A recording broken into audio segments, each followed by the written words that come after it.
কেমন আছেন বন্ধুরা? নিজের জীবনের একটা পার্সোনাল অভিজ্ঞতা শেয়ার করার জন্য আজকে আসলাম। আমি জানি না এটা সবার সাথে হয়তো হয়ে থাকে।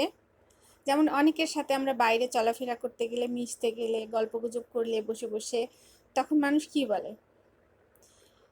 পরিচয় হয়, তারপরে কেমন আছি না আছি, তারপরে শুরু করে দেয়। মনে করবেন না, এটা একটু প্রশ্ন করি, এটা বললাম, কিছু মনে করলেন না তো? আপনার এটা কোথায় সেটা কোথায় কিছু নাই, ধুর গল্প করতে ভালো লাগে না, ধুর এটা সেটা। আবার বন্ধুরা মাইন্ড করার মতো কথা বলে বলে মাইন্ড করবেন না প্লিজ। তারপর উম, আমার স্বভাব হচ্ছে আমি সবাইকে ডিরেক্টলি অনেক কিছুই বলতে পারি না, বলা যায়ও না সমাজে চলতে গেলে। কিন্তু আমরা কি প্রতিনিয়ত কি ফেস করি যে মানুষের সাথে যখন আমরা মিশি তখন মানুষ কি ভেবেচিন্তে কথা বলে? ভেবেচিন্তে কথা বলে? সাধারণত বলে না। তখন দেখা যায় কথা বলতে বলতে অনেক ধরনের অনেক কিছুই বলে, অনেক কিছুই সবাই আমরা ফেস করি।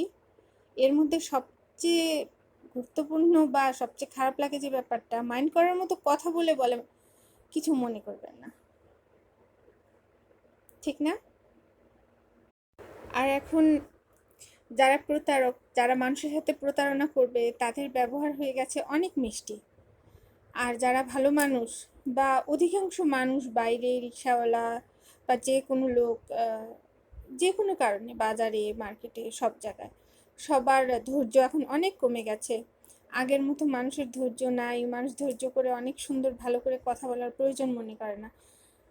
ভাবে যে তাড়াতাড়ি কাজটা ফুরায় যাবে, তাড়াতাড়ি দুনিয়ার সব কিছু ফুরায় যাবে, মানে তাড়াহুড়া, সব কিছুর মধ্যেই তাড়াহুড়া, এতে অধৈর্য, এতে করে মানুষ মানুষের সাথে ভালো ব্যবহার করতে পারে না।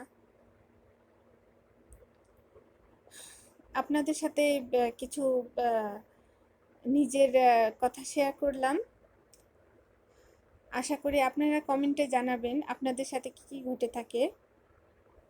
বাবা হাই বলো।